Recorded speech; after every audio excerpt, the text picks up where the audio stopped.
Bismillahirrahmanirrahim. Assalamualaikum warahmatullahi wabarakatuh. Al-Fatihah ila ruhi sayyidina wa habibina wa syafi'ina Rasulillah Sayyidina Muhammad ibn Abdillah sallallahu alaihi wa ala alihi wa ashabihi wa azwajihi wa dzurriyyatihi an Allah ya'ala darajatihi fil jannah wa yanfa'una bi asrarihim wa anwarihim wa ulumihim wa nafaatihim wa barakatihim fid dini wa dunya wal akhirah yaj'aluna min hisbihim wa yarzuquna mahabbatahum wa yatawaffana ala millatihim wa yahshurna bi zumratihim bil afiyatin wa salamatin lahum wal fatihah. A'udzu billahi minasy syaithanir rajim. Bismillahirrahmanirrahim. Alhamdulillahi rabbil alamin arrahmanir rahim maliki yaumiddin. Iyyaka na'budu wa iyyaka nasta'in ihdinas siratal mustaqim. Siratal ladzina an'amta 'alaihim ghairil maghdubi 'alaihim waladdallin. Bismillahirrahmanirrahim. Nawaitu ta'alluma wa ta'lima wa tadhakkura wa tadhkira wa naf'a wal intifa'a wal ifadata wal istifadata wal hissa ala tamassuki bi kitabillahi wa sunnati rasulillah sallallahu alaihi wasallam wa du'a ilal huda wa dilalata alal khairi ibtigha mardatihi wa qurbihi wa thawabihi wa husnil khatimah ma'al lutfi wal afiyah wa salahil aqibah.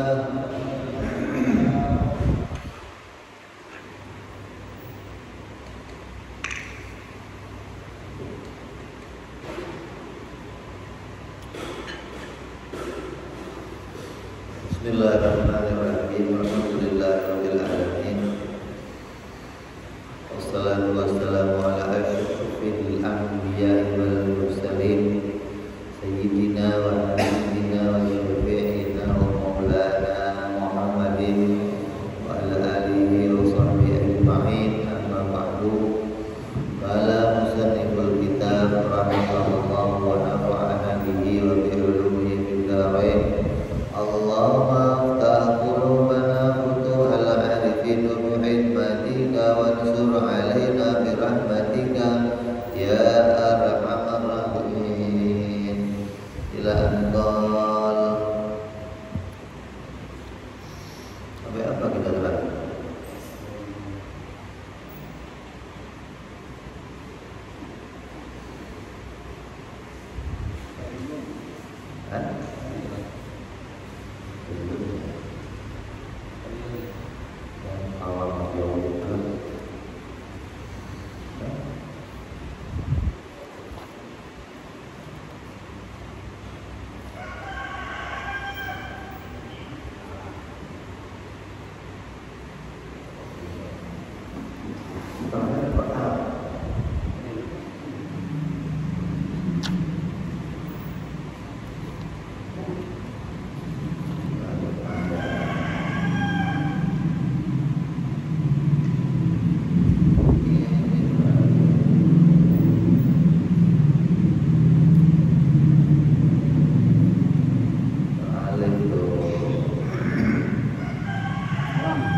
Hah?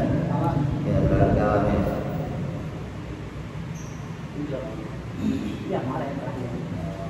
Sudah kalam. Yang lalu sudah kita bahas tentang sifat kalam. Wajib Allah berbicara tanpa huruf dan suara. Maka kita melanjutkan sampai pula kepada pembahasan berikutnya, yaitu sifat qadiron, muridan, aliman, hayyan, sami'an, basiran, dan mutakalliman. Jumlahnya ada 7 sifat. Apa itu qadiron? Qadiron adalah sifat. Kalau diartikan qadiron itu yang berkuasa. Kalau mau diterjemahkan itu maknanya yang berkuasa. Maka sifat qadiron ini adalah sifat yang berhubungan dengan sifat qudrat. Kedua sifat ini nggak bisa dipisahkan antara qudrat dan qadiron.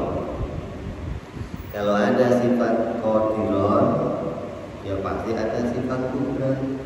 Kalau ada sifat qudrat, pasti ada sifat qadiron. Keduanya bergandengan, tidak bisa dipisahkan.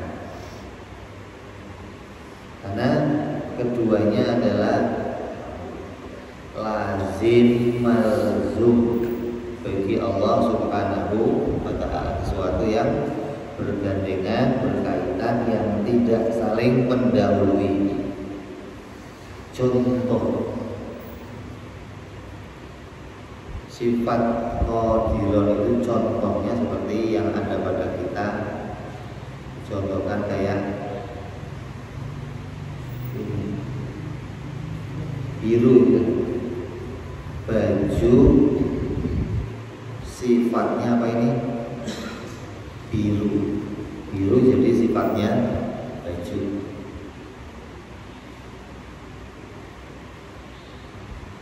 Maka kalau ada sifat biru, maka akan ada sifat pula yang biru. Kalau kamu nyuruh anak kamu ngambilin baju, nah tolong ambilin baju. Baju mana Pak? Baju biru atau baju yang biru? Yang biru itu juga sifat, gitu loh. Ngomong baju biru, biru itu ya sifat. Ngomong yang biru juga sifat. Masjid ini warnanya hijau, maka orang akan menyebutnya masjid yang hijau. Kalau gelas ini bundar, maka orang akan menyebutnya gelas yang bundar. Tolong ambilin gelas dong. Gelas yang mana Pak? Yang bundar. Yang bundar itu juga disebut namanya sifat. Jadi ada di dalam sifat kita pun yang berkaitan dengan sifat-sifat ini. Kalau kita ngomong namanya sifat sebutan, gitu loh. Kalau untuk nyebut, memanggil, maka pakainya sifat qadiron. Artinya qadiron itu yang maha kuasa, sebagaimana yang disebutkan di dalam Al-Quran. Di dalam Al-Quran tidak disebutkan sifat qudrat, tidak ada. Iradat tidak ada. Ilmu tidak ada di Quran. Artinya Allah bersifat ilmu, nggak ada di Quran. Adanya Allah qadirun. Innallaha ala kulli syai'in qadir, bukan qudrat, bukan kan? Tapi qadir. Ini qadir ini juga bagian dari sifat yang sedang kita bahas ini, qadirun. Murid juga disebut dalam Al-Quran, alim disebut dalam Al-Quran. Jadi 7 sifat yang kita bahas ini semua disebut Al-Quran. Qadirun, muridan, aliman, hayyan, sami'an, basiran, kata kalimat. Ini 7 ini disebut dalam Al-Quran. Tapi 7 sebelumnya, qudrat, irodah, ilmu, hayat, sama, basar, kalam, enggak disebutkan dalam Al-Quran. Tapi kenapa kita masukkan dalam kelompok sifat? Karena 2 sifat itu enggak bisa dipisahkan. Kalau ada sifat qudrat, pasti ada sifat qadirun.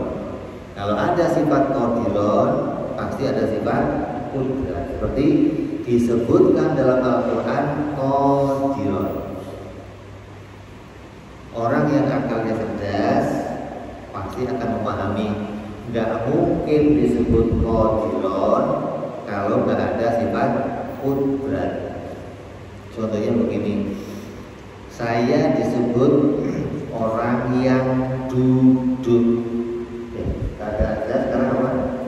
Duduk, makanya disebut orang yang duduk. Kalau saya disebut orang yang duduk, tapi saya nggak duduk begini, bisa nggak? Saya berdiri namanya, disebut Habib orang yang duduk, bisa nggak? Bisa nggak?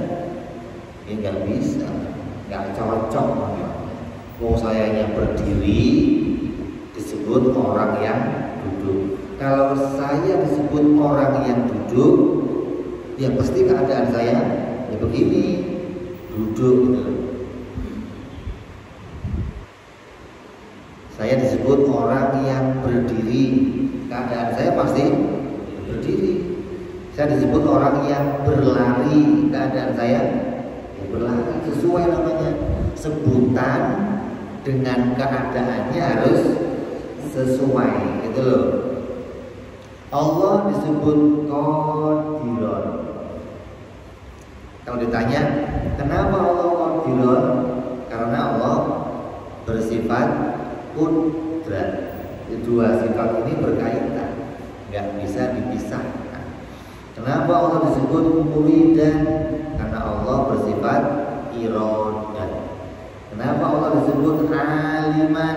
Karena Allah bersifat ilmu. Ini keduanya berkaitan. Kayak ginilah, ada orang disebut jenius. Kenapa? Karena punya ilmu. Kalau ada orang nggak punya ilmu tapi disebut jenius, bisa nggak? Nggak bisa, ilmunya aja nggak ada, maka disebut jenius. Jadi jenius dan ilmu itu keduanya bergandengan, nggak bisa dipisahkan. Kalau ada orang yang jenius, pasti orang itu berilmu, kaitannya gitu loh. Jadi kita mau bahas sifat yang diputuskan, yang disepakati oleh para ulama. Sifat ini menjadi sifatnya Allah Subhanahu wa ta'ala. Ini yang menambahkan sifat qadirun ini adalah Imam As-Sanusi namanya, Sayyid Abu Abdillah Muhammad bin Yusuf As-Sanusi. Sebelumnya para ulama membahas sifat Allah itu jumlahnya 13. Berapa? 13. Wujud, dan maqo, mukhalafah lil hawadis, qiyamu bin nafsi, wahdaniyah, qudrat, dan ilmu, hayat,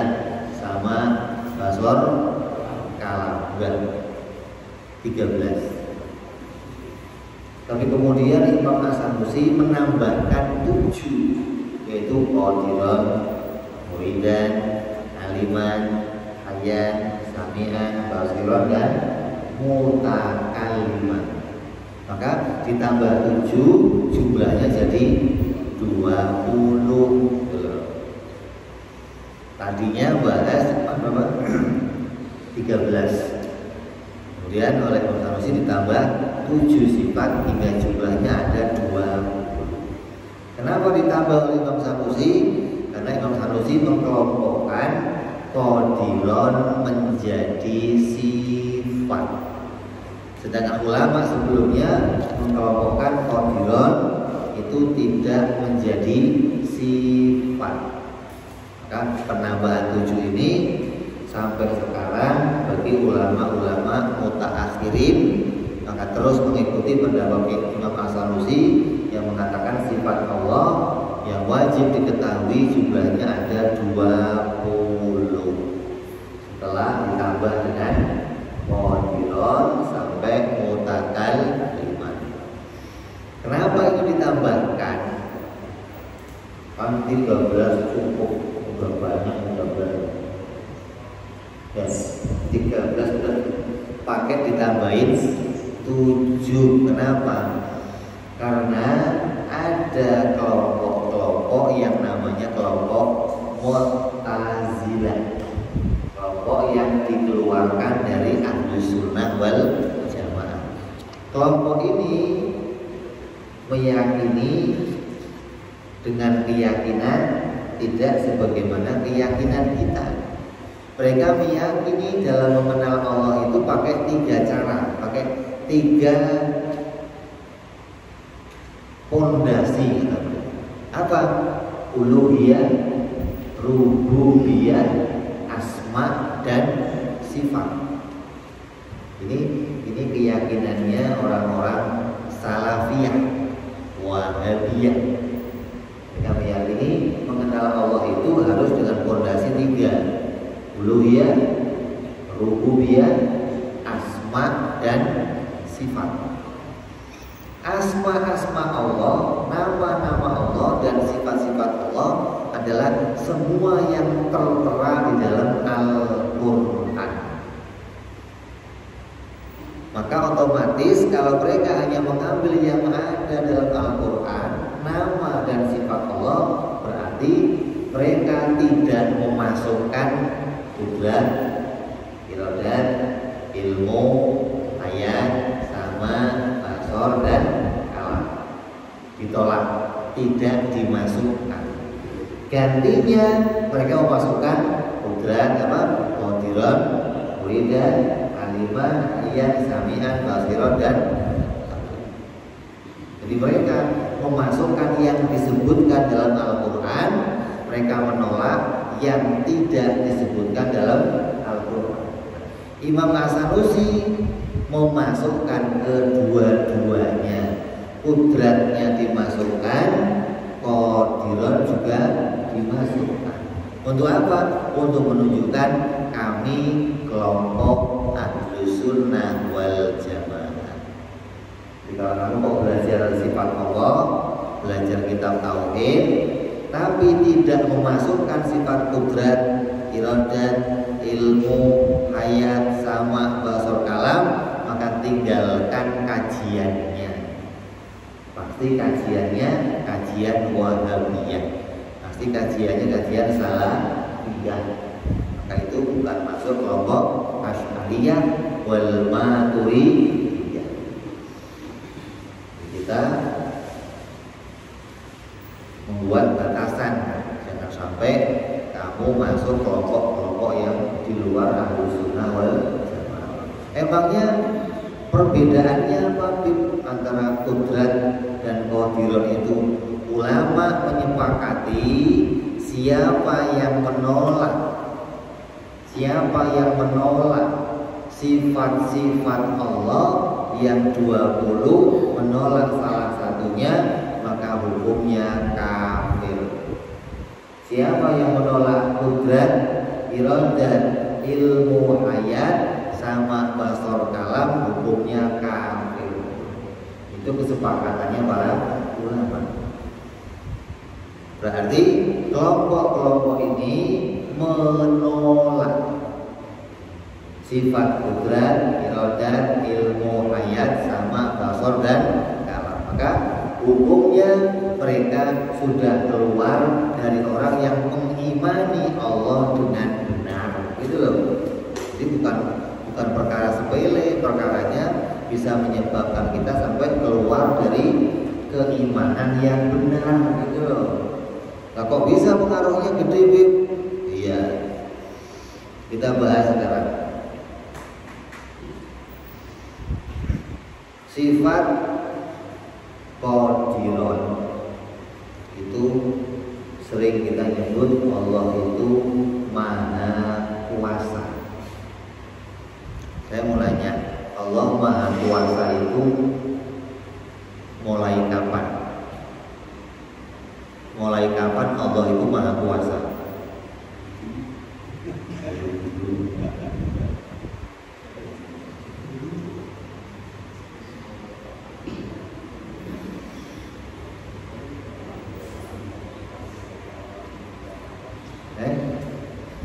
Allah berkuasa itu tidak ada permulaannya. Ya, jangan dari dulu jangan. Tapi tidak ada permulaannya. Nah, kalau ditanya apa buktinya kalau Allah itu qadirun? Apa buktinya kalau Allah itu berkuasa? Yang berkuasa. Orang-orang Salafiyah, orang-orang Wahabiyah mendalili Allah itu yang berkuasa karena menguasai alam ini.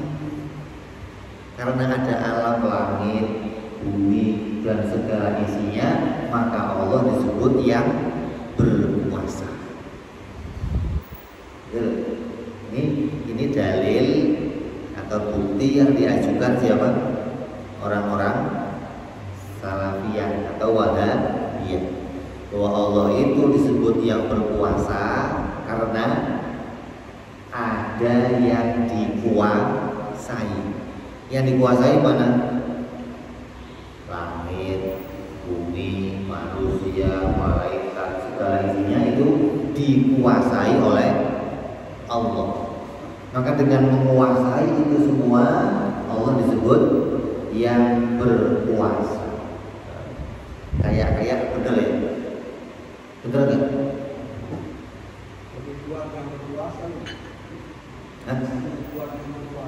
Iya. Kalau ada yang berkuasa,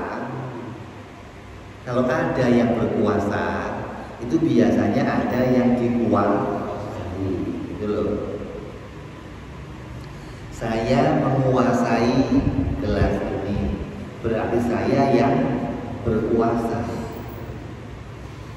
Allah menguasai, Allah yang berkuasa. Kenapa? Karena Allah menguasai langit dan bumi.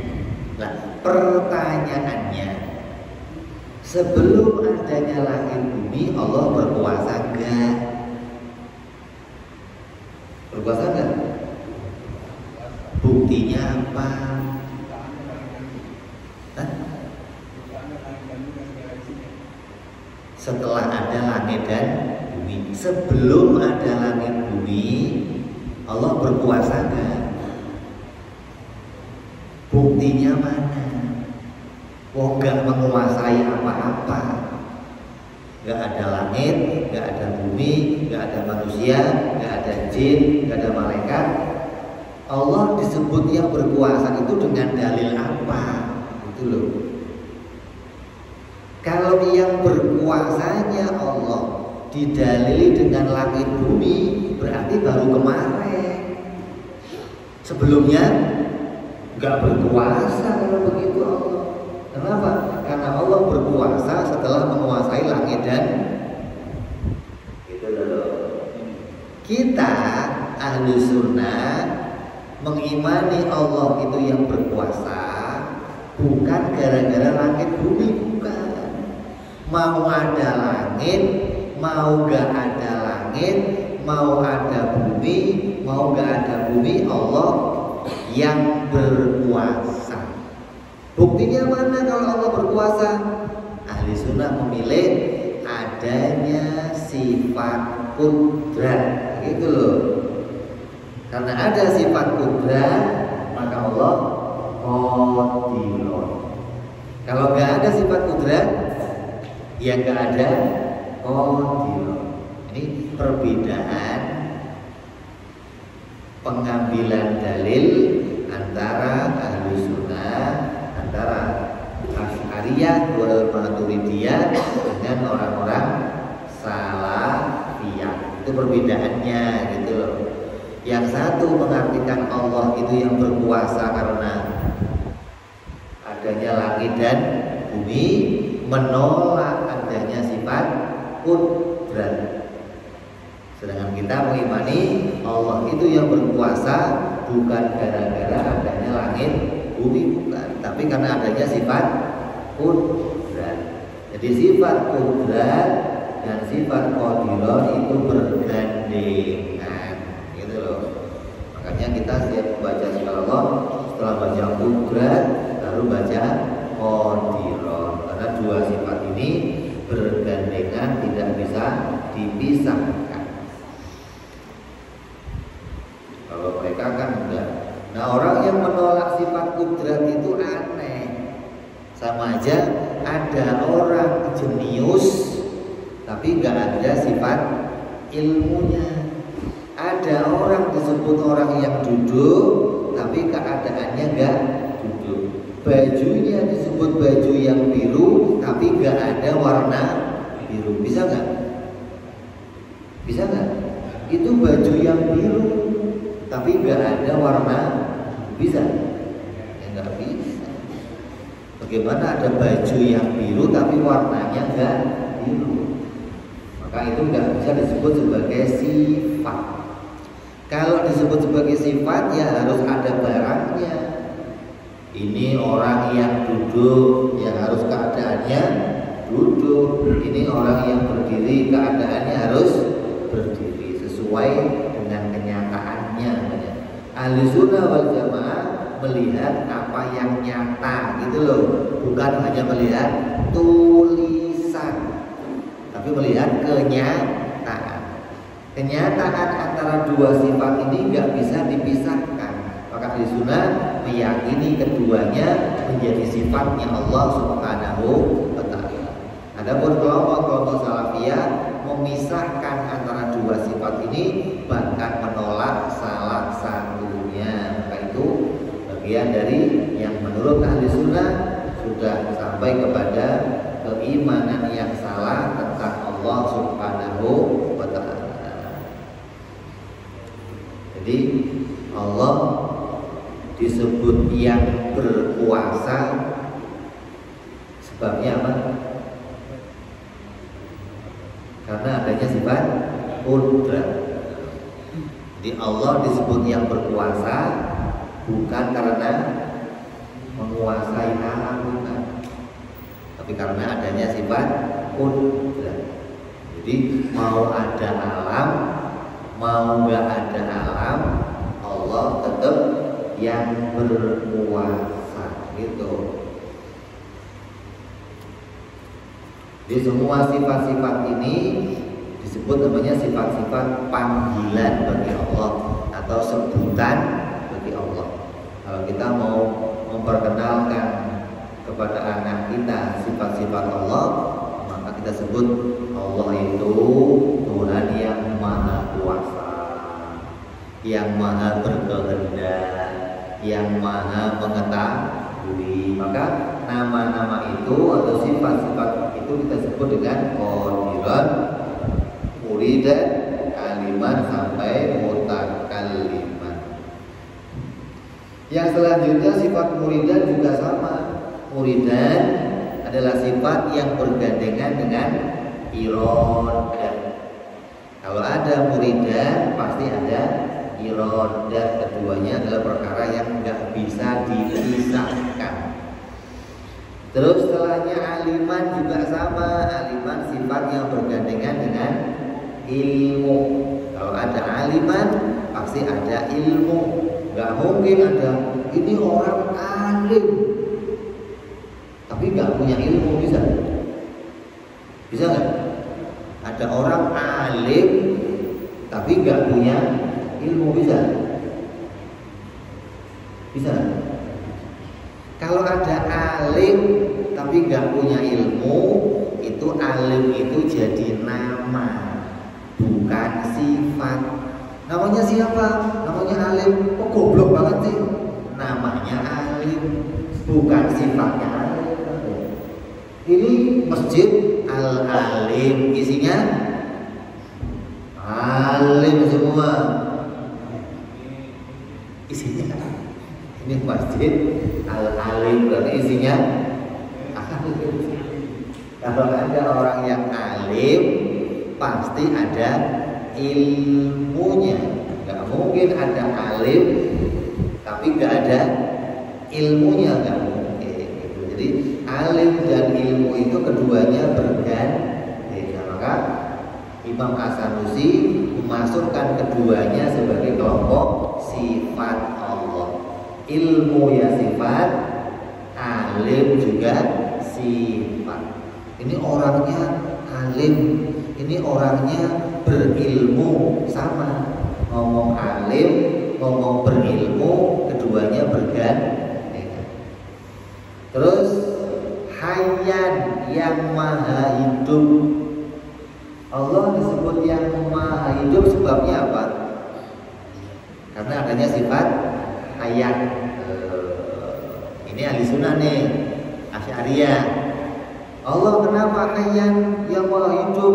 Oh, karena Allah pada zatnya ada sifat hidup. Nah kalau Salafiyah ngomongnya bagaimana? Oh, Allah itu yang maha hidup karena Allah menghidupkan makhluknya, gitu loh. Karena ada yang dihidupkan makhluknya, maka Allah disebut maha hidup. Nah pertanyaannya, kalau makhluknya mati semua, maha mati itu gimana sih? Ya, pada Allah maha mati gimana? Atau sebelum langit bumi kehidupan diciptakan Allah maha hidup gak? Wah itu buktinya mana? Gak punya bukti akhirnya. Kenapa? Karena dia menolak sifat hayat. Sedangkan kita memasukkan kedua-duanya. Allah disebut hayyan karena adanya sifat hayat. Terus begitu pun seterusnya, yaitu sifat apa? Sami'an. Allah bersifat yang maha mendengar. Kenapa disebut yang maha mendengar? Karena adanya sifat sama, gitu. Jadi sama dan sami'an gak bisa dipisahkan. Kalau ada yang bersifat sama, pasti disebut pula sami'an. Kalau ada sami'an, pasti ada sama, gitu loh. Ya, keduanya bergandengan, gak bisa dipisahkan. Terus basiron, yaitu yang maha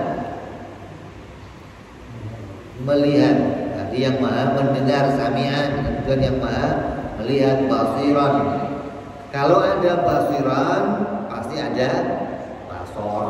Gak mungkin ada basiron tapi gak ada basor, gak mungkin, gitu loh. Ini orangnya maha melihat tapi gak ada penglihatannya, mana bisa disebut yang melihat kok tidak ada penglihatan? Gak bisa. Kalau disebut yang melihat pasti punya penglihatan, itu bergandengan namanya. Terus yang berikutnya sifat mutakalliman, yang berbicara. Kalau disebut yang berbicara pasti adanya sifat kalam. Bagaimana mungkin ada mutakalliman tapi nggak ada sifat kalam? Ya nggak bisa. Kalau ada sifat kalam pasti ada juga sifat mutakalliman. Ini dua-duanya bergandengan. Kalau ada orang yang membuang salah satunya, disebut oleh ahli sunnah gak waras. Apa sebutannya? Gak waras. Gak waras itu artinya apa? Apa? Gila. Kok gila kenapa? Nah, tadi ada orang alim, orang disebut alim, tapi nggak ada ilmunya, bisa? Namanya orang apa itu? Gila. Ini orang alim, tapi nggak punya ilmu. Bagaimana sih kamu kok bisa nyebut orang ini alim, tapi nggak punya ilmu? Kan nggak waras, kan? Yang disebut alim itu harus yang berilmu, begitu maksudnya. Yang disebut qadiron pasti yang punya sifat qudrat, itu warasnya begitu. Yang disebut muridan pasti ada iroda, itu warasnya begitu, gandengannya begitu ya. Jadi jangan sampai kita mengikuti paham-paham kelompok di luar Asy'ariyah wal Maturidiyah. Lah kalau ada sesuatu disebut seperti apa tadi, qadiron, tapi nggak ada kudratnya, dan qadiron tapi nggak ada kudratnya, maka qadiron itu jadinya bukan sifat tapi nama. Contoh, kebon kosong. Ini kelurahan kebon kosong, tapi banyak orangnya. Cocok gak itu? Ini kebon nanas, tapi nggak ada nanasnya. Ini rawa badak, tapi nggak ada badaknya. Maka rawa badak itu bukan sifat tapi nama. Beda nih. Ada nama, ada sifat, beda. Maka yang kita kasih ini apa? Sifat, bukan nama, gitu loh. Kalau nama itu bisa disebut dengan sebutan apa saja. Orangnya disebut si bewok, tapi nggak ada bewoknya, boleh? Boleh, jadinya apa? Nama, bukan sifat. Udah nih. Dasar si botak, padahal gondrong, disebut si botak. Kenapa? Botak itu namanya, gitu loh, bukan sifatnya. Itu nih. Jadi yang mau kita kaji ini adalah sifat-sifat Allah, bukan namanya. Jadi jangan sampai dianggap itu kan nama Allah, bisa saja disebut qadiron walaupun nggak ada kudratnya, nggak bisa. Itu kalau jadi nama. Kalau jadi sifat, setiap qadiron harus kudrat, setiap muridan harus irodat. Itu kaitan antara kedua sifat tersebut. Jadi jumlah seluruhnya yang sudah kita kaji, jumlahnya ada berapa? 20 sifat lengkap, semuanya ada 20. Yang terakhir adalah qadiron sampai mutakalliman. Terus lanjut.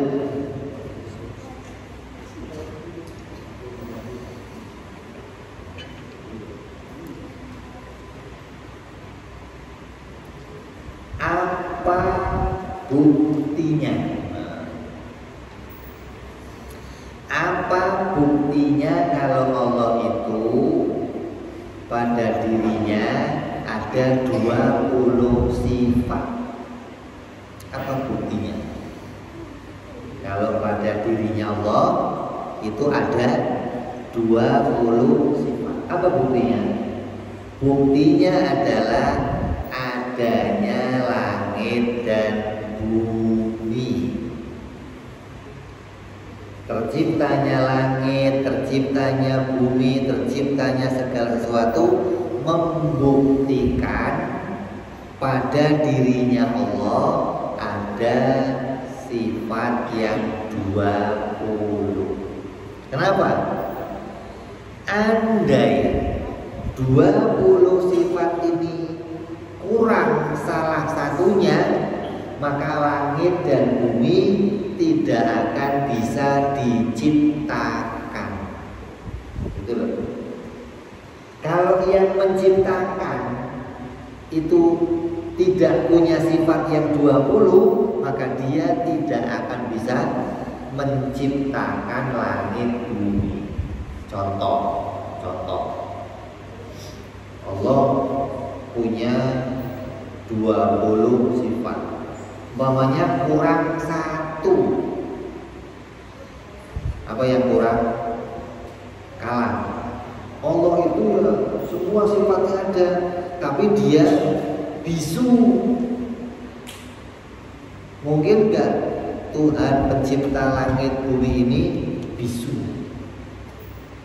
Mustahil. Jadi kurang salah satu, langit bumi ini enggak mungkin bisa diciptakan. Oh, pencipta langit bumi itu sempurna, tapi enggak ada ilmunya, bisa? Mustahil. Oh, pencipta langit bumi ini sempurna, tapi enggak kudrat, bisa? Mustahil. Jadi 20 sifat inilah yang menjadi sifat-sifat ketuhanan. Kalau dia disebut Tuhan, harus punya 20 sifat ini. Ini cara berpikirnya ulama.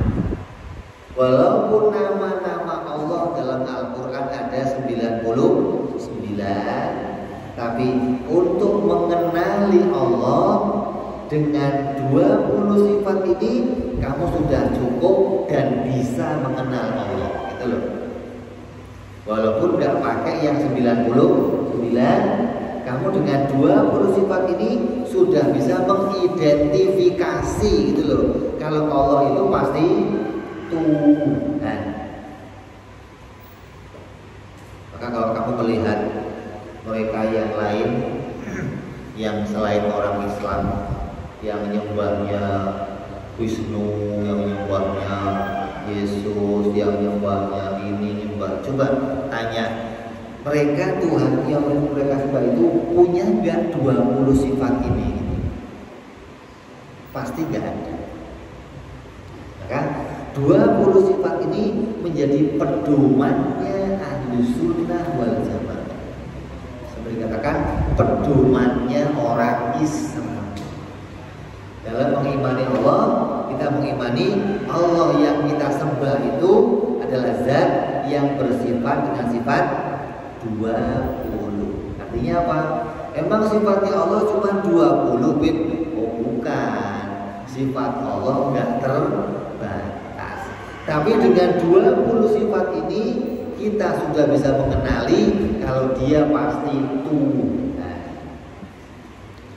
Makanya kamu kalau sholat, kalau zikir, kalau lagi mengingat Allah, ketika nyebut nama Allah, nyebut siapa? Allah. Yang kamu ingat apa? Kalau kamu nyebut rumah, yang kamu ingat apa? Hah? Kalau kamu nyebut mobil, yang kamu ingat apa? Bensin. Bensin. Kalau kamu nyebut mobil, yang kamu ingat apa?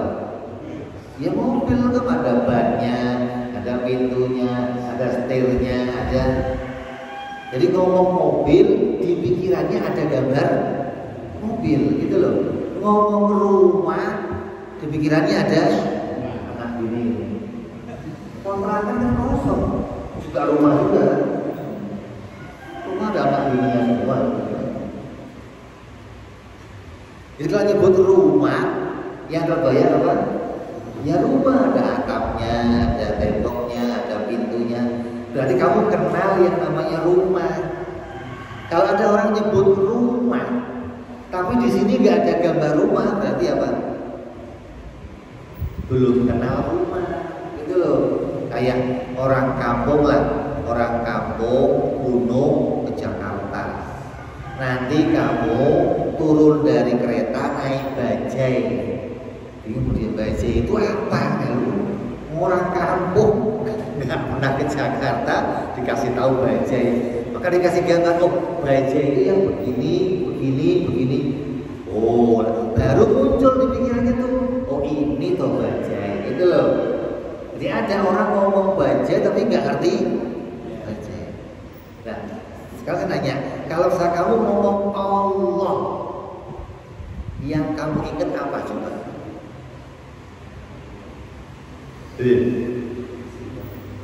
Apa? Kalau kamu ngomong Allah, yang muncul di pikiran kamu apa? Ulus. Apa? Langit. Bumi. Apa yang muncul? Yang muncul ya harus ini. Sifat-sifat Allah. Kalau kamu ngomong Allah nggak muncul ini, berarti kamu nggak kenal Allah. Bohong kamu kenal Allah. Kamu cuma kenal namanya, tapi nggak kenal yang punya nama siapa. Maka kamu dikenalkan oleh ulama dengan zat yang bersifat ketuhanan. Kalau nyebut Allah, nyebut Rahman, Rahim, Malik, Kudus, sampai semua asma-asma Allah, nyebut nama-nama itu, teringat dia pasti zat yang bersifat kudrat, wujud, hidam, bako, kholafa, sampai mutakal. Ini loh yang mau dijadikan sebagai isinya kalimat syahadat. Saya bersaksi tidak ada Tuhan selain Allah, dan saya bersaksi Nabi Muhammad utusan Allah. Saya nanya, yang kamu saksikan apa? Kok berani kamu ngakuin Allah itu Tuhan? Apa yang kamu saksikan? Saya nanya coba.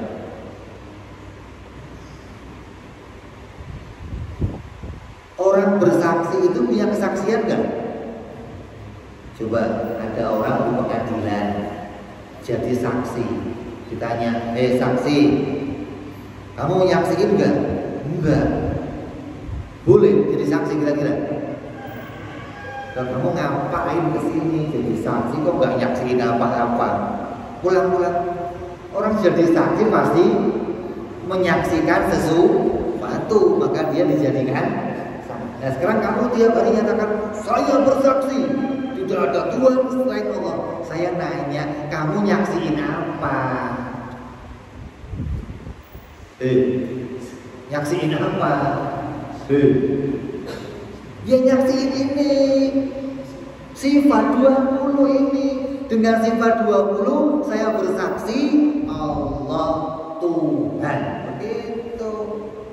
Kalau kamu nggak ngerti sifat ini, syahadat kamu bohong. Kamu nggak kenal Allah, nggak tahu sifat-sifat Allah, tapi kamu bersaksi Allah Tuhan, bohong. Maka penting kajian ini untuk menjadikan sah syahadat kamu, biar kamu betul-betul jadi saksi yang asli, bukan saksi palsu. Coba kalau ada orang di pengadilan, dia jadi saksi palsu, kena hukum apa dia? Pidana. Bukan saksi pura-pura jadi pidana. Lah kamu nggak menyaksikan Allah, pura-pura jadi saksi. Waduh, kebukin kok udah kamu menyaksikan. Nggak nyaksiin apa-apa kok bersaksi. Jadi orang yang belum kenal sifat-sifat Allah, sampai kapanpun, mau sampai tua, mau sampai renta, mau sampai bongkok, ketika ngomong saya bersaksi, bohong.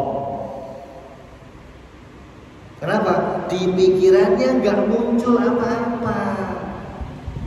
Ketika nyebut Allah, di pikirannya nggak muncul apa-apa. Dan saksi dari mana?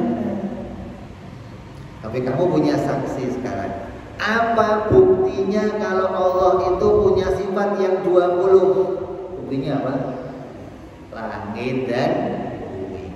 Kalau nggak ada sifat yang 20, langit dan bumi nggak akan bisa diciptakan. Maka selain Allah, ada Wisnu, ada ini, ada itu, ada tete, ada bengek, itu semuanya bukan Tuhan. Kenapa?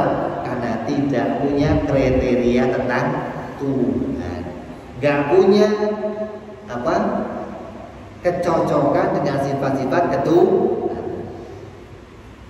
Jadi ini yang mau kita kaji, ini yang mau kita yakini, ini yang mau kita pedomani. Dengan sifat-sifat ini kita iman kepada Allah di dunia sampai nanti di akhirat.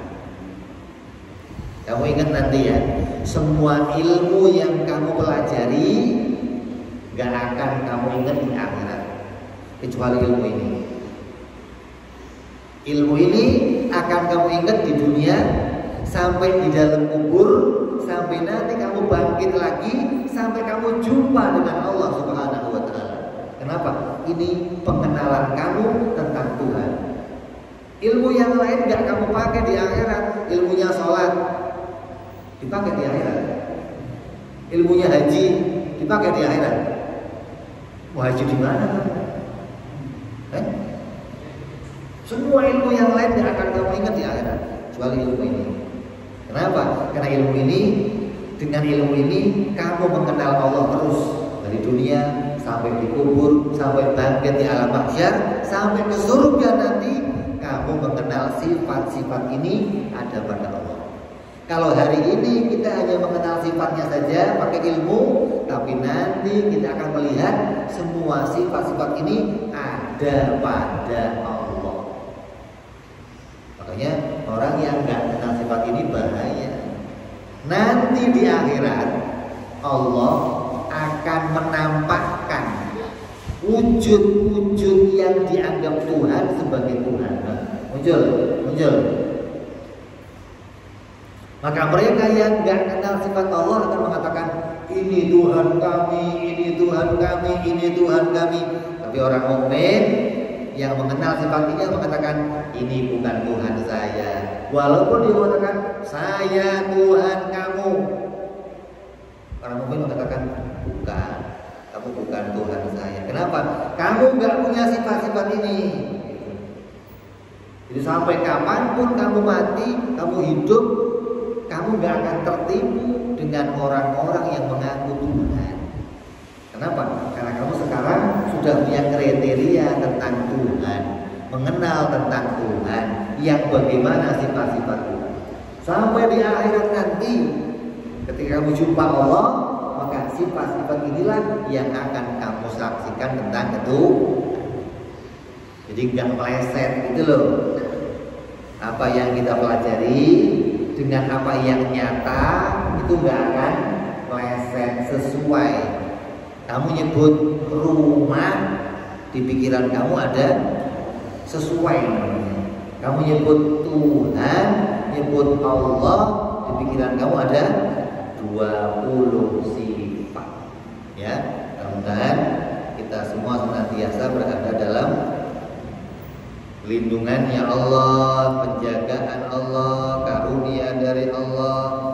Dan iman kita senantiasa dikuatkan oleh Allah, dijaga oleh Allah sampai nanti hari kematian kita hidup dengan keimanan yang benar, mati dengan iman yang benar, bangkit nanti dengan iman yang benar, dan insya Allah di dunia kumpul bersama para aulia, para syuhada, para sholihin, sampai di akhirat kita akan kumpul bersama para anbiya, para mursalin, insya Allah. Amin ya rabbal alamin. Ini saja kajian kita. Barangkali ada yang mau dipertanyakan. Assalamualaikum warahmatullahi wabarakatuh. Ini untuk pertanyaan yang pertama, orang sama-sama manusia, jadi mengatakan dia itu sifatnya begitu. Ketika dia itu bukannya kuasa. Apakah manusia itu dibilang kuasa sifat boleh? Kemudian saya jawab, yang punya sifat hanya Rasul adalah Nabi Muhammad SAW. Itu jawaban saya. Kemudian yang kedua, apa betul, apa salah, apa betul saya mengatakan 20 wajib Allah, 20 mustahil Allah. Jadi satu, jadi 41. 4 wajib Rasul, 4 mustahil Rasul. 11 di jumlah 64. Apa betul masalah mohon dijelaskan. Terima kasih. Wassalamualaikum warahmatullahi wabarakatuh. Sifat itu ada pada siapa saja. Sifat itu gak hanya ada pada Allah. Sifat males adanya di mana? Di sono apa di sini? Sifat males di sono apa di sini? Ya, sakit sifat bukan? Sakit sifat bukan? Sifat. Sifat itu apa sih sifat itu? Sifat itu sesuatu yang nempel pada sesuatu yang lain yang tidak bisa berdiri sendiri, namanya sifat. Gitu loh. Sakit, bisa nggak sakit? Keluyuran sendiri bisa nggak? Pernah nggak lihat sakit batuk keluyuran? Ini apa? Ini batuk nih. Pernah? Nggak ada. Batuk itu pasti ada pada seseorang. Nggak mungkin batuk itu keluyuran kan? Maka batuk disebut sifat. Sehat sifat. Kuat sifat. Melihat sifat. Semua sifat. Sesuatu yang nempel pada sesuatu yang lain namanya sifat. Pada kita yang ada sifat, pada Allah juga ada, pada Nabi juga ada sifat. Kenapa? Dengan sifat itu kita bisa kenal. Kalau nggak ada sifatnya, bagaimana kenalnya? Gitu loh. Saya mau nanya, yang namanya gelas itu pasti bundar nggak? Pasti. Kalau nggak bundar, bukan gelas. Ada nggak gelas yang kotak? Wajar. Ada gelas kotak katanya bundar. Ya, berarti bundar itu ya sifatnya gelas, kotak juga sifatnya gelas. Kalau saya mau mengambil gelas, tolong ambilin gelas dong. Gelas yang apa? Tanya dulu. Oh, yang sifatnya bundar. Oh, yang sifatnya kotak. Maka kotak dan bundar itu jadi alat untuk mengenali. Kalau nggak kenal bundar, nggak kenal kotak, yang mau diambil gelas apa? Gitu loh. Jadi sifat itu sesuatu yang bisa kita pakai untuk mengenali orang lain, namanya sifat atau keadaan. Nanti kalau ketemu orang ditanya, gimana keadaan kamu hari ini? Oh, saya sehat, saya kuat, saya alhamdulillah baik, saya masih iman kepada Allah, iman pada Rasul. Itu keadaan kita, itu namanya sifat-sifat kita, gitu loh. Nabi ya punya sifat, Allah punya sifat, makhluk ya punya sifat. Dengan sifat-sifat itu kita bisa membedakan mana sifat yang pada Allah, mana sifat yang pada Nabi, mana sifat yang pada makhluk. Maka sifat Allah ada berapa? Oh, sifat Allah yang gak terbatas, banyak. Lah kalau saya mau kenal bagaimana? Oh, kalau kamu mau kenal, cukup kenal 20 sifat yang wajib, 20 sifat yang mustahil, 1 yang jaiz. Cukup. Kamu kenal 20 yang wajib, 20 yang mustahil, 1 yang jaiz, cukup untuk kamu kenal Allah. Bagi Nabi 4 yang wajib, 4 yang mustahil, 1 yang jais, jumlahnya 9. Semuanya ada jumlah 50. Maka disebut aqaid khamsin, akidah yang 50 yang berkaitan dengan sifat-sifat Allah dan sifat-sifat para rasul, gitu loh ya. Jadi sifat punya siapa saja, hanya ketika kita mau kenal Allah ya lewat sifat-sifat ini, mau kenal Nabi lewat sifat-sifat ini. Kalau enggak, kamu enggak akan kenal Allah dan enggak akan kenal Nabi. Dan coba yang lain.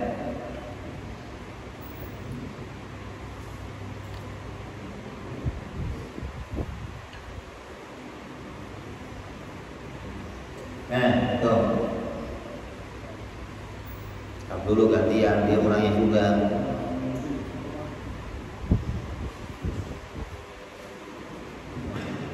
Barangkali bapak-bapak. Nah, betul. Mulu persilakan.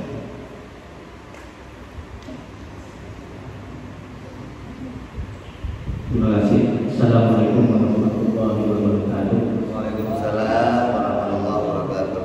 Alhamdulillah, ada pagi ini kajiannya adalah sifat-sifat Allah yang 20 baik wajib, mustahil. Di antaranya sifat kudrat, berkuasa, dan qadirun maha kuasa. Ini adalah sifat Allah yang sudah pasti. Pertanyaan saya ini kepada Profesor, ketika seseorang diberi amanah atau kekuasaan atau menjadi pemimpin dengan segala kesaksian, seorang pemimpin itu akan diminta pertanggungjawaban kelak di akhirat. Yang menjadi ini pertanggungjawaban apa saja sih ketika seseorang diberi kuasa, amanah atau pemimpin, pertanggungjawabannya di akhirat apa saja kira-kira batasan-batasannya. Itu saja. Terima kasih. Assalamualaikum warahmatullahi wabarakatuh. Waalaikumsalam warahmatullahi wabarakatuh. Ya, batasannya sebagai seorang pemimpin mengatur, mengurus bawahannya bagaimana bisa senantiasa mengerjakan perintah-perintahnya Allah. Kalau kita sebagai kepala keluarga, berarti memimpin siapa itu? Anak. Kamu ngerti? Anak ini. Apa yang akan Allah tanya nanti tentang kita sebagai kepala keluarga? Tanyanya, anak kamu sholat nggak? Istri kamu sholat nggak? Enggak. Anak kamu sekolahnya tingkatnya apa? Enggak ditanya itu enggak. Anak kamu punya motor enggak? Enggak ditanya itu. Anak kamu sekolahnya jalan kaki apa naik sepeda itu enggak ditanya. Kenapa? Itu bukan urusan perintahnya Allah gitu loh. Yang akan ditanya yang berkaitan sama perintahnya Allah. Bisa enggak kita menjaga mereka agar senantiasa berada pada perintahnya Allah? Makanya ditanya itu. Bini kamu sholat enggak? Bini kamu pakai kerudung enggak? Bini kamu keluar rumah telanjang enggak? Bini kamu ngegosip enggak? Itu yang akan ditanya nanti. Sebagai lurah itu enggak akan ditanya berapa jembatan yang kamu bangun, enggak nanya itu, enggak. Allah enggak. Berapa rumah yang kamu perbaiki, berapa warga yang kamu kasih surat KM1, itu gak ditanya enggak? Yang ditanya warga kamu sholat enggak? Warga kamu ibadah enggak? Itu enggak cuma kelas lurah, kelas RT juga begitu. Kamu jadi pemimpin itu tanggung jawab. Artinya memimpin bagaimana menolong warganya agar punya kemudahan untuk bisa ibadah kepada Allah Subhanahu wa Ta'ala. Itu yang yang mau kita mau yang akan ditanya sebagai seorang pemimpin, bukan kiai yang ditanya. Kiai, keluarga kamu sholat nggak? Nah, saya kan bukan pemimpin, saya mengajari itu. Mau sholat ya monggo, nggak sholat ya monggo. Artinya kiai itu datang sebagai seorang guru, orang yang datang yang diajari, pulang yang urusan sendiri. Lah urusan perhatiin dia bagaimana? Dia pemimpinnya gimana perhatiannya gitu loh. Sama kayak kepala keluarga, dia yang ngatur. Artinya dia melihat anaknya kerjanya apa, tingkahnya bagaimana, baik enggak, sholat enggak, itu yang diperhatikan, bukan pakaiannya apa, gelangnya berapa, cincin sampai begini jalannya. Nah, kok aja nggak bisa saking penuh sholat kagak, kan repot. Jadi itu yang diukur sebagai pemimpin yang akan ditanya nanti adalah bisa nggak yang kamu pimpin itu mengerjakan perintah Allah. Kalau mereka kok beres, berarti kamu sebagai pemimpin juga beres. Maka dikatakan ku anfusakum wa ahlikum naro. Jagalah dirimu dan keluargamu dari api neraka. Itu menjadi tanggung jawab pemimpin. Kalau pemimpin kok membiarkan keluarganya masuk neraka, berarti kamu gagal jadi pemimpin. Gitu loh maksudnya. Kamu nggak bisa merhatiin bawahan kamu, nggak bisa ngelola bawahan kamu, nggak bisa mengatur bawahan kamu, kamu juga akan dihukum. Nah, itu begitu kaitannya. Ketika ada yang kamu pimpin kok gagal, ikut kamu. Apa kamu yang pimpin kok gimana gitu loh. Ya. Keluarga.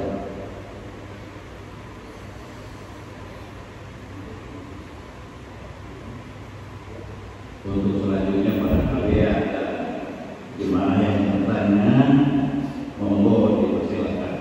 Bapak Ustaz Bambang lagi barangkali bertanya. Bapak Ade, Bapak Supendi, Semuanya. Bapak Komi, ada yang baru bertanya, monggo. Bapak Dewa. Ya, ini terima kasih. Assalamualaikum warahmatullahi wabarakatuh. Waalaikumsalam. Langsung jadi itu terkait tadi melanjutkan pertanyaan, yaitu pertanggungjawaban seorang pemimpin terhadap bawahan atau masyarakat atau warganya. Nah, tadi kan seorang pemimpin rumah tangga paling tidak itu sudah suami yang mengarahkan anak-anaknya agar isinya yang disesuaikan perintah Allah. Terkait dalam hal RW atau lurah, tetap juga untuk mengarahkan warganya untuk berbuat baik dan kebaikan. Nah, kalau sampai mengarahkan tentang hal-hal berkaitan sholat, apakah ini tidak ada batasan-batasan bagi dia? Karena kalau sudah sampai kamu sholat, sedangkan itu sudah ada yang mempertanggungjawabkannya itu para keluarga. Nah, kalau sampai seorang pemimpin lurah tingkat RW RT juga diminta pertanggungjawabannya, itu seperti apa? Karena sudah ada para keluarga mengarahkan aja itu. Terima kasih saya. Lah itu mengarahkan itu tugasnya. Jangan yang mabok dibiarin, yang main musik dibiarin, yang genjreng-genjreng dibiarin. Ingetin ada waktunya bubar, sholat, ada waktunya selesainya. Ini yang dangdutan difasilitasi, yang mabok dibiarin, yang pada minum dikasih tempat, kan repot. Akan memimpin, beresin itu, beresin. Waktunya masuk, semua jajaran wajib sholat berjamaah. Nah, itu perintahnya dari mana sih? Pemimpin. Kalau pemimpin sudah ngomong, semuanya selesai, ikutin semua. Nah, ketika dia nggak punya arah ke sana, dia ngurusin apa? PM1 doang. Ngurusin apa yang diurusin? Gitu loh. Kalau saya mau ngurusin kesejahteraan warga, mana yang sejahtera? Yang lapar banyak, yang pada sakit banyak, BPJS nggak rata. Jadi kalau dia mau ngomong saya memimpin, yang kamu pimpin siapa? Gitu loh. Kamu ditugaskan apa? Oh saya dari presiden tugasnya suruh begini, begini, begini. Lah dari Allah tugas kamu apa? Kamu berani mikul pemimpin, diangkat sama presiden, tapi Allah juga mengangkat kamu sebagai seorang pemimpin. Kamu nggak dimintain tanggung jawab di hadapan camat doang, nanti di hadapan Allah juga dimintain tanggung jawab, gitu loh, ya kan? Sesuai dengan apa yang dia emban. Bukan berarti dia harus ngecek ke tiap warga udah sholat belum. Itu cukup bawaannya, tugaskan. Bawaannya lapor, udah beres Pak, ya sudah. Bawaannya ngapain? Tidur, yang penting lapor, Bapak senang, udah beres Pak, nggak repot begitu. Jadi ini harus betul-betul kalau dia tanggung jawab di hadapan Allah, ya dia akan urus dengan benar. Karena yang mau dipikirkan bukan hanya manusia, tapi Allah nanti akan nanya. Paling enggaknya dia ngasih instruksi, ngasih fasilitas, kayak beginilah. Setiap waktu adzan kasih waktu setengah jam untuk jamaah. Itu kebijakan namanya, gitu loh. Pemimpin itu kebijakan. Waktu adzan jamaah. Kurangi jam kerja, sholat. Oh, itu mantap. Kalau ini nggak diurus, dia hanya tanggung jawab di hadapan manusia, nggak di hadapannya Allah Subhanahu wa Ta'ala. Kayak kita sebagai kepala keluarga, kalau yang diurusin sama camat, sama lurah, kepala keluarga yang baik bagaimana? Ya yang ngurusin anak bininya makan dan minum, ngasih kehidupan yang layak, sekolah, punya pakaian, keluarga yang baik. Itu di hadapan manusia, di hadapan Allah nggak begitu. Nutup aurat nggak, sholat nggak, beres nggak, gitu. Nanti ada yang harus kita perhatikan selain dari urusan manusia, gitu ya. Jadi tetap harus tanggung jawab, paling nggak memberikan instruksi, memberikan fasilitas, memberikan pengarahan agar semuanya diberi kemudahan untuk bisa ibadah kepada Allah Subhanahu wa Ta'ala. Itu tanggung jawab seorang pemimpin. Ya, terima kasih. Mungkin yang pada masih ada lagi yang mau tanya, namun kalau tidaknya ya mungkin dicukupkan karena waktu sudah hampir setengah 7. Ya, terima kasih. Sudah, kita tutup. Ala hadhihi niyyah wa ala niyyatil shalah wa ila hadratin nabiyil fatihah. A'udzu billahi minasy syaithanir rajim. Bismillahirrahmanirrahim. Alhamdulillahi rabbil alamin arrahmanir rahim maliki yaumiddin. Iyyaka na'budu wa iyyaka nasta'in ihdinas siratal mustaqim. Siratal ladzina an'amta 'alaihim ghairil maghdubi 'alaihim waladdallin. Amin. Ya Rabbana